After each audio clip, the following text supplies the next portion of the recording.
Alright, so welcome back again. My name is Jesse, and in this wonderful and exciting discussion, we'll be trying to see how to use ChatGPT to help us with studying the Bible, right?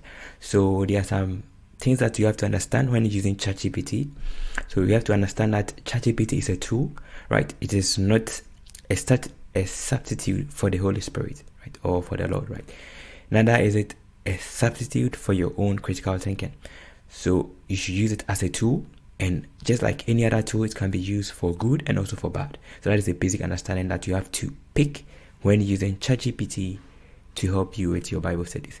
So you can use it as an assistant, as a research tool, but not as a substitute for the Holy Spirit, right? So that means you have to pray, you have to do the normal activities you do when you're studying the Bible, but don't use ChatGPT to replace it. And you should always cross-check the result that is coming, right? Just as you do, you have to test all things as the scripture says. So let's see some tasks we can do with ChatGPT. So you can summarize a Bible passage, which is very useful. You can use it to quote Bible passages, just like the search engines. You can outline points from the scriptures. You can do some historical analysis or background studies about scriptures. You can translate the Bible passages into different languages. You can generate Bible questions and answers, which is very useful. And then you can also do sermon generation, which you have to be careful about. Right? So let's see some of the limits. So I'm going to start with this one. We are going to summarize one of the books from the scriptures. So go back again, and then we're going to start with it, right? So that is what we're trying to do in this session. Okay, so let's see. So summarize the book. I want to summarize the book of, let's say, the book of, Colossians in the Bible. So let's see if it can do that. Okay, so this is useful. So you can use this one to help you understand it, right? So it's telling that the book of Colossians is an epistle written by Apostle Paul. So you can use these things, and this is useful, right? And it is true, right? It gives us some information that is useful for studies, right? Perfect. So you can see that this can be useful, right? To summarize the book to do summary. You can also say, give me the overview. Give me the overview of the New Testament in the Bible, right? I want to give the overview of the New Testament. I want to know whether it is New Testament. It was able to spot that this is the New Testament, and it's given us a simple overview of the entire New Testament, right? So these are some basics that you can do, which are useful, and these are true. Like, you can check it out, and they are actually valid, right? It's talking about salvation, grace, faith, love, compassion, the Holy Spirit, the second coming. Very interesting, right? Perfect. Let's move on summary to some other stuff. So I want to tell me to quote something. So quote, let's say John 3, let's say 16 or 15 to 17. Let's see if it will quote it well. Wow, this is interesting, right? So this everybody knows, so that everyone who believes may have eternal life in him. For God so loved the world that he gave his one and only Son, that whosoever believes in him shall not perish. So you can use it to quote, just like you go to Google and search, like, let's say Bible Hub for a particular scripture like this. So just as this is a tool that you can use to search, or you can use, let's say, John 3:16. Right, just as you can do this, and you get the same thing that we have here, right? You can also use ChatGPT to do the same search, right, for passages. Let's move on from this one to translate. So let's say, can you translate to, let's say, it can translate to French, and let's say German, the above scripture. So you can also use it to do Bible translation, right? So it's translating it, which is very cool. You can also go back to this, and then you can also check based on the Bibles that we have here, right? So you can also see, let's say, which is E letter, blue, it's called Blue Letter Bible, right? Which is also a very useful site which you can also use as a tool to help you. You can get different Bible versions that you can use, right? So the same thing, you can use it to do translation, right? Very cool. Let me translate to a language that is not common. That is my native language. Can you translate to a country? Let's see if it will do that. Wow, it is able to do a native language, which is not very popular, which is popular in Africa, in Ghana, but that is interesting, right? So you can use it to do translation. You can use it to help you with translation, quoting of the scriptures, with summary, which is useful, right? These are useful, right? Which is quite interesting. I'm surprised it is able to do the same thing here. Okay, let's see some other stuff you can also do. So the other thing you can also do is that you can also use it to outline points from scriptures, right? So let's outline a point from scripture. So let's pick a scripture. So I'm going to pick something. So outline a point from, or outline key points from, say, Matthew chapter 5. So I wanted to outline key points from Matthew chapter 5 about someone on the mount, and you see that it's giving us some useful stuff that are valid, right, in my opinion. So you can use it to help you with searching the scriptures, right, and then outlining some stuff. Oh, that is quite cool. So treasures in heaven, practice of piety, responding to evil enemies. Oh, these are interesting stuff. Let's check some other stuff you can also do. I also wanted to, you can also use it to generate sermons, right? This is where you have to cross-check and not use it as a substitute for the Holy Spirit, right? So, generate, sermon generating. So, generate a complete sermon for a sermon about, let's give something about wisdom and the Holy Spirit, right? So let's see if it's going to give us, so embracing wisdom and the Holy Spirit. So that's the title it gives to us, pathway to spiritual enlightenment. So it's giving us what you're going to say, and it's giving us some verses. Wow, reminds us that wisdom is supreme, it's more precious than silver and gold. Let's check and see if this is true. So I'll check. This is what you're supposed to do. Even if it gives to you, you're supposed to check and see if it is true. Okay, wisdom is a principal thing, therefore get wisdom. With all that, get understanding. So you have to check and see if it's actually the right one. And it's, in most of the case, it's true because the Bible is public domain. Perfect, right? So these are some of the things you can also do, but this you have to check. Do not use it as a substitute for the Holy Spirit. Let's move on from here and do some other important things. So I wanted to outline the genealogy of Adam to Noah. So sometimes there are some parts of the Bible that is very interesting, but sometimes people don't like to read. So something like this, genealogy of Adam to Noah, so which is the one here. So if I go to Genesis 5, this one, right? This, people may not like to read it, but it contains a lot of information. So I want to analyze this one together with the age. And I can just do that again. The timeline. Right, and it's giving me the timeline. Wow.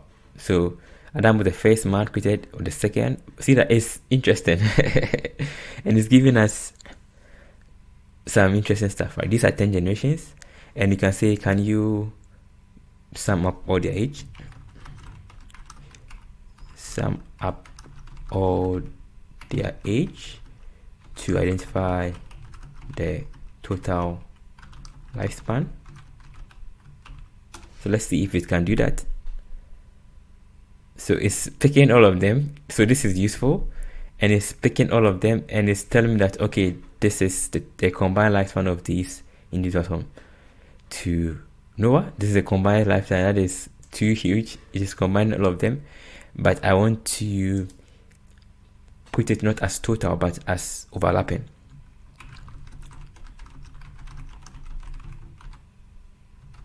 Overlap as some of them still alive after giving birth. So let's see if it can do that. Okay, so let's see whether it's going to give us something.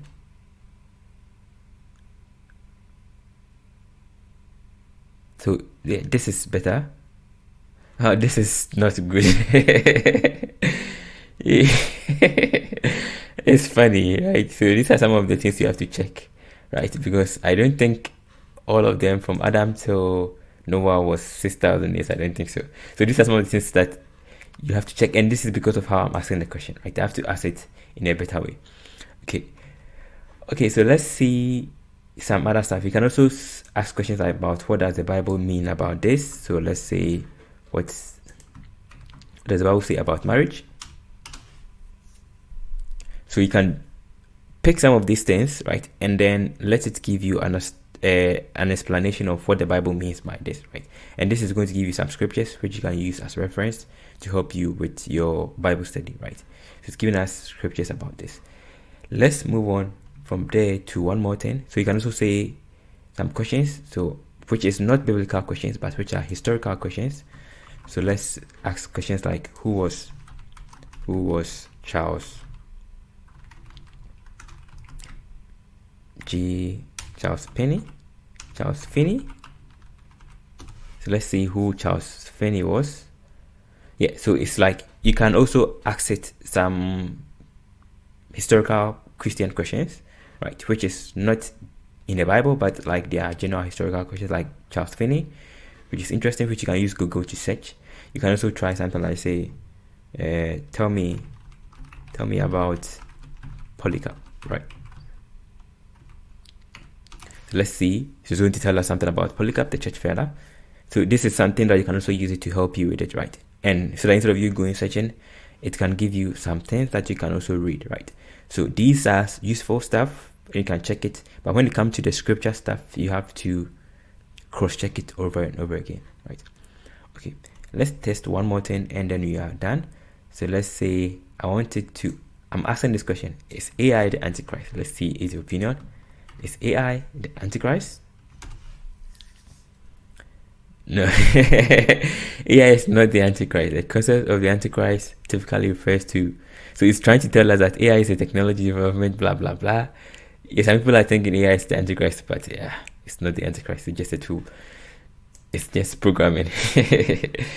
Okay, so that is something. So we can say, can the Antichrist, so Antichrist use AI? Oh, okay, let's make it like this. What is the similarity between the image of the beast in Revelation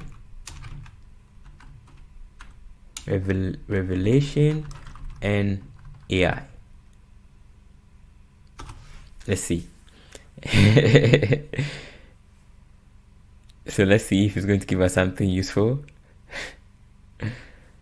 Yeah, see what I'm saying. Some individuals have drawn loose connections between the image of the beast and certain technological advancement, including AI. They speculate that AI-driven technology such as this, right? Yeah, this was something I was thinking about, resembling the concept of an image that can speak, right, and cause people to worship.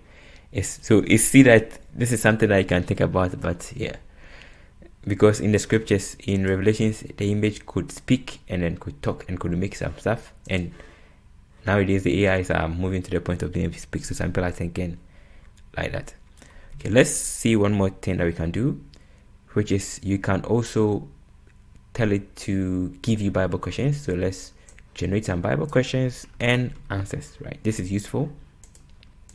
Can you generate, say, 20 Bible questions and answers, right? And then in a JSON format.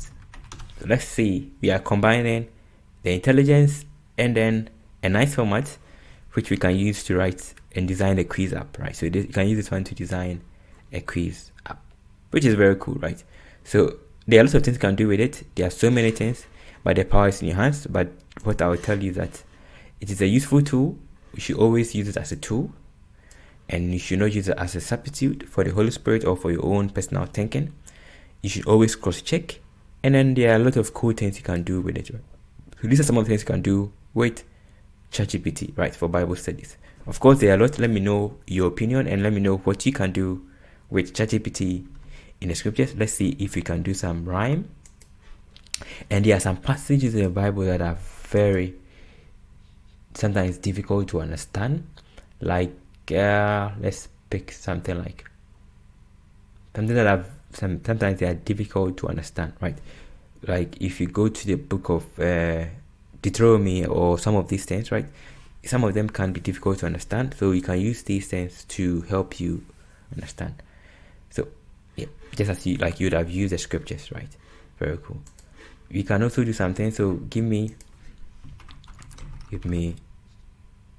Let's set the limit. So can you list all the biblical Bible names, all the names in the Bible that ends with El, right? Like for God. So example, Michael and their meaning. So this is something that you can do. So let's see if it can do that, right? So Michael, so that now it's listing all the scriptures, all the names in the Bible that ends with El, right? So this is useful. This is something that is useful, that in case you are doing it with Google search, it's going to be difficult, but this is something that is useful, right? So you see that AI is a tool that can be used to help us. I never knew of Hanel. I had no idea about this. That is interesting. Can you give us more? So what about with right, like Joshua, or right,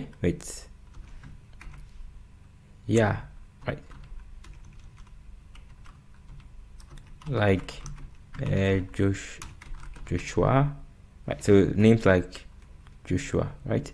But is Joshua like that? I want a name that ends with right. So we have L, so Judah, or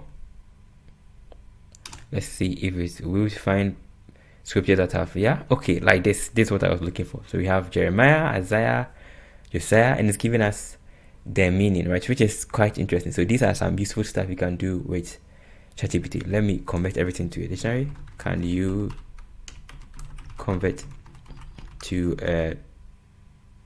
JSON? Let's convert it to a CSV. Let's convert all of them to a CSV, and then we will just copy it, which is good. So this is useful. Can you add the ones for El to the above?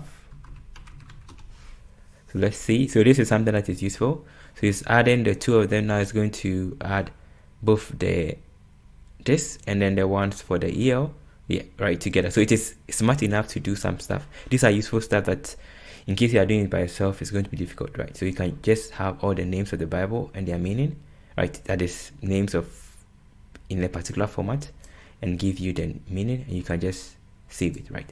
So these are some useful stuff you can do with ChatGPT. So it's a useful tool that you can use to help you with your Bible studies as well as any other biblical research. Okay, so thank you for watching, and then see you another time. Stay blessed.